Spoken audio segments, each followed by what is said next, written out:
प्रधानमंत्री आवास योजना शहरी 2.0 के लिए नए आवेदन शुरू हो गए हैं। इनको 4 कैटेगरी में बांटा गया है। अगर आप भी प्रधानमंत्री आवास योजना का लाभ लेना चाहते हैं, आवेदन करने जा रहे हैं, तो यह ध्यान रखना आपका बेहद जरूरी है कि कौन सी कैटेगरी को सिलेक्ट करके आपको आवेदन करना है, जिससे आपको लाभ मिल सके। क्योंकि जल्दी आवेदन करने से आपको लाभ नहीं मिलेगा, बल्कि सही कैटेगरी अगर आप अपने लिए चुन लेते हैं और आवेदन करते हैं तो आपको 101% लाभ मिलेगा और जल्दी मिलेगा। तो आज की वीडियो में हम 4 कैटेगरी को डिटेल से डिस्कस करने वाले हैं। कौन सी कैटेगरी के तहत आपको आवेदन करना चाहिए ये भी इस वीडियो में बताने वाले हैं। अगर आप भी ये सारी चीजें जानना चाहते हैं, वीडियो को लास्ट तक जरूर देखें। नमस्कार दोस्तों, आप देख रहे हैं ऑनलाइन सर्च यूट्यूब चैनल।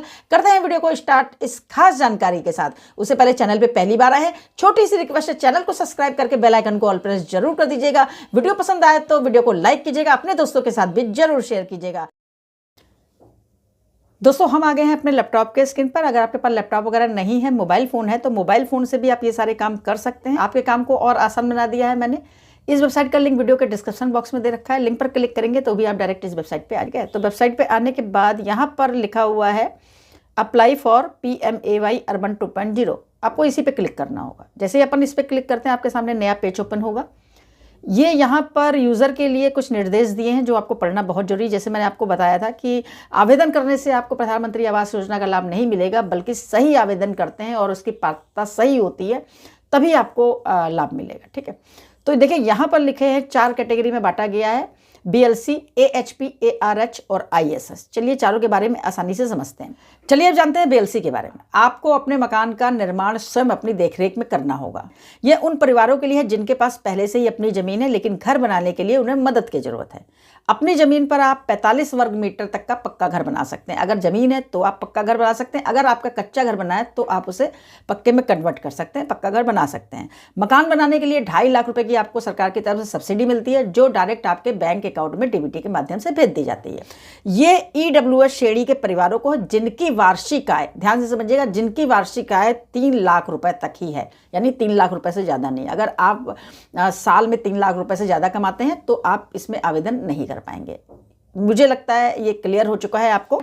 किसी भी तरीके की कोई कंफ्यूजन हो, कमेंट्स बॉक्स में आप मुझसे पूछ सकते हैं। अगर आप BLC कैटेगरी में तो BLC कैटेगरी के लिए आवेदन करेंगे। अभी आवेदन का पूरा प्रोसेस भी हम इसी वीडियो में क्लियर करेंगे, कौन कौन से डॉक्यूमेंट्स लगेंगे, कैसे आपको आवेदन करना है। ठीक है, अब बात करते हैं HP के बारे में, अफोर्डेबल हाउसिंग इन पार्टनरशिप। ठीक है, साझेदारी में किफायती आवास भी कह सकते हैं आप इसे। EWS लाभार्थियों को पक्का घर खरीदने के लिए सरकार सहायता प्रदान करती है। इस वर्टिकल के अंतर्गत 30 से 45 वर्ग मीटर कारपेट एरिया वाले मकानों का निर्माण सार्वजनिक निजी एजेंसियों द्वारा किया जाएगा तथा उन्हें EWS श्रेणी के पात्र लाभार्थियों को आवंटन के लिए उपलब्ध कराया जाएगा। यानी आपके पास अपनी ज़मीन नहीं है, आप एक घर लेना चाहते हैं। शहर में आपने देखा होगा बिल्डर वगैरह जो फ्लैट वगैरह बनाते हैं, उसके में 3 से 45 वर्ग मीटर कारपेट एरिया वाले मकानों का निर्माण होगा, वो आपको मिल जाएंगे। ठीक है, इसमें भी कंडीशन वही है जैसे EWS में बताया था, 3 लाख रुपए तक आपकी वार्षिक आय होनी चाहिए। फ्लैट के लिए 2.5 लाख रुपए तक की सरकार जो है इसमें सब्सिडी आपको देगी।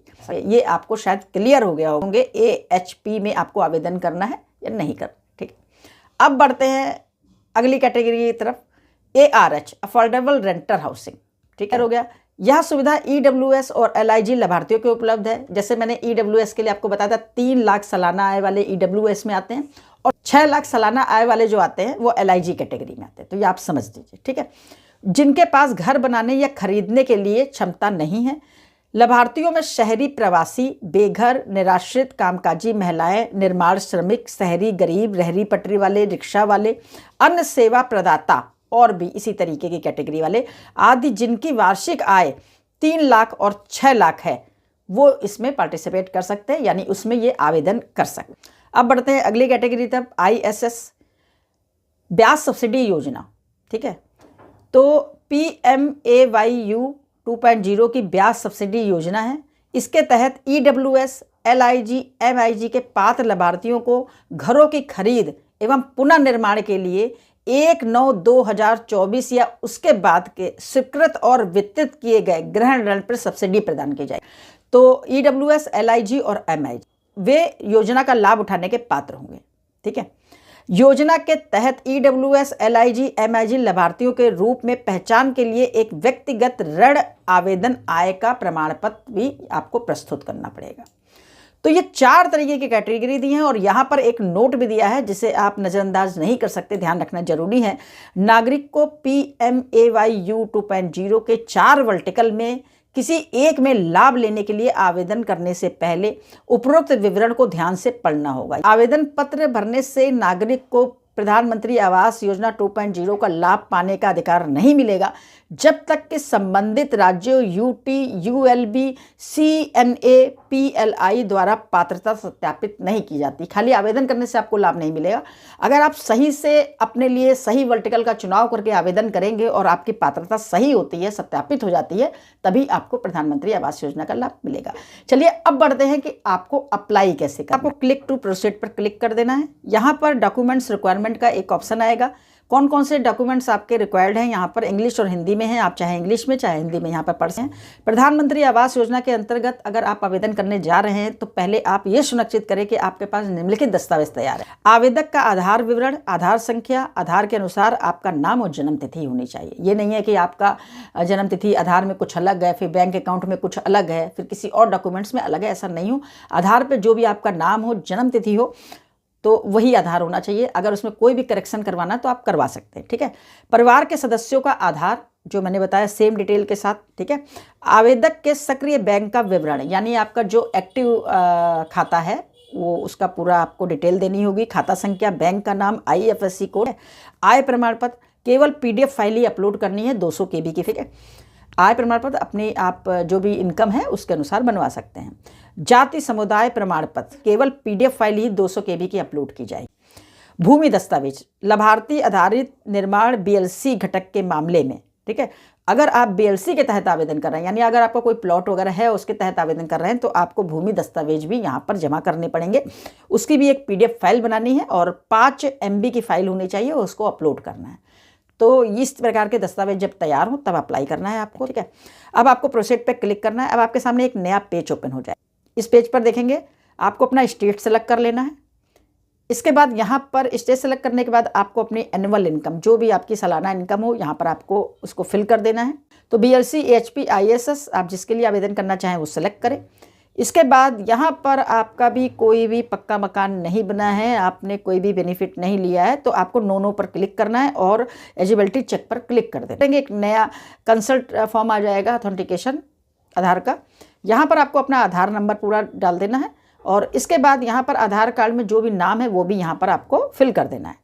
इसके बाद आपको इस वाले जो बॉक्स दिखा रहा है इस पर टिक करना है। उसके बाद जनरेट OTP पे क्लिक कर देना करेंगे। आपके आधार से रजिस्टर्ड मोबाइल नंबर पर एक OTP आएगा, उस OTP को फिल करेंगे, सबमिट पे क्लिक करेंगे। जैसे ही सबमिट पे क्लिक करेंगे आपके सामने नया पेज ओपन होगा। देखिए 5 स्टेप में आप इस फॉर्म को कंप्लीट कर पाएंगे। Personal detail, family member detail, house hold detail, address detail, then bank. आपका नाम भी आ गया है, आपका आधार नंबर भी आया, पैन नंबर है वो यहाँ पर आप दे सकते हैं। आपके जन्म की जो भी तारीख है वो यहाँ पर फिल कीजिए। मोबाइल संख्या यहाँ पर दे सकते हैं। कोई ईमेल ID है तो वो यहाँ पर दे सकते हैं। अपने माता और पिता का नाम आपको देना होगा, यहाँ पर उनका आधार नंबर फिल कर देना होगा। आपने रोजगार की स्थिति जो भी है वो यहाँ पर आप फिल कर दें। आवेदक का व्यवसाय जो भी है वो यहाँ फिल करें। धर्म जो है वो यहाँ फिल करें। जो भी आप वर्ग से आते हैं, कैटेगरी है, वो सेलेक्ट करें। आपकी शैक्षिक योग्यता क्या है आप इस पर क्लिक करें। शैक्षिक योग्यता आप जो भी है वो यहाँ से सेलेक्ट करके बाद देखिए यहाँ लिखा हुआ है क्या आप PM स्वनिधि भवन निर्माण श्रमिक आंगनबाड़ी कार्यकर्ता PM विश्वकर्मा के तहत कारीगर सफाई कर्मचारी झुग्गी चाल निवासी लाभार्थियों में से एक है। अगर है यस पे क्लिक करें, वरना आप नो पे क्लिक करके आगे बढ़ें। अब आपके सामने एक नया पेज ओपन होगा फैमिली मेंबर डिटेल का। आपके परिवार में 4 सदस्य हैं, 5 हैं, 2 हैं, 1 है, जो भी है फिल करें। ऐड पर क्लिक करें। यहाँ पर उनका नाम फिल करें जो परिवार का सदस्य है। उसके बाद उनकी जन्म की तारीख यहाँ पर फिल करें। आपके साथ क्या संबंध है ये फिल करें। उनका जेंडर जो भी है मेल फीमेल सिलेक्ट करें। उनकी आधार संख्या फिल करें। उनका वर्क क्या है, क्या वर्क करते हैं वो इस पर सिलेक्ट करें और उसके बाद सेव एंड कंटिन्यू पे क्लिक करके उसके बाद आप आगे बढ़ें। अब आपके सामने नया पेज ओपन है। हाउस होल्ड डिटेल आपको यहाँ पर फिल करनी है, ठीक है, EWS। उसके बाद क्या परिवार के पास भारत में कहीं भी अपना मकान है, अगर है तो यस, नहीं तो नो।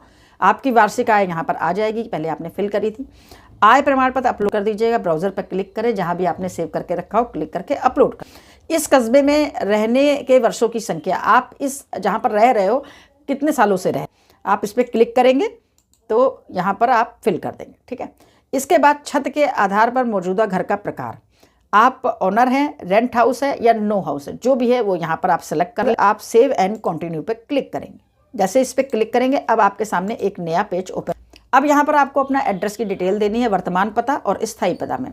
तो फ्लैट नंबर, मोहल्ले का नाम, राज्य का नाम, जिले का नाम, शहर का नाम, देन पिन कोड, ये आपको यहाँ पर फिल करना है।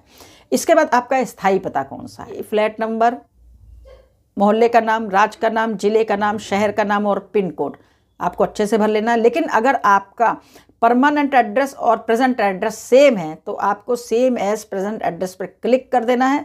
तो ये बाय डिफ़ॉल्ट अपने आप यहाँ पर फिल हो जाएगा, आपको भरना नहीं पड़ेगा। आप स्क्रॉल डाउन करेंगे, ये पेज आ जाएगा, HP प्रोजेक्ट लोकेशन डिटेल, और आपको अपने राज्य का नाम मिल जाएगा ऑलरेडी पहले से। आपको अपने शहर का नाम सेलेक्ट करना है, जिले का नाम सेलेक्ट करना है, क्या आपने किसी HP परियोजना की पहचान की है, नो, और फिर सेव एंड कंटिन्यू पर क्लिक कर देना है। अब आपके सामने एक नया पेज ओपन होगा बैंक डिटेल का। आपको अपने बैंक अकाउंट की जो डिटेल है वो यहाँ फिल करनी होगी। अपना खाता संख्या दे दी, बैंक खाता संख्या की पुष्टि करें, फिर दोबारा फिर खाता संख्या फिल कीजिए, IFSC कोड फिल कीजिए, फिर उसके बाद गेट बैंक डिटेल पे क्लिक कीजिए। जैसे ही आप इस पर क्लिक करते हैं, अगर सब कुछ सही होगा तो आपके बैंक का नाम और शाखा का नाम आ जाएगा।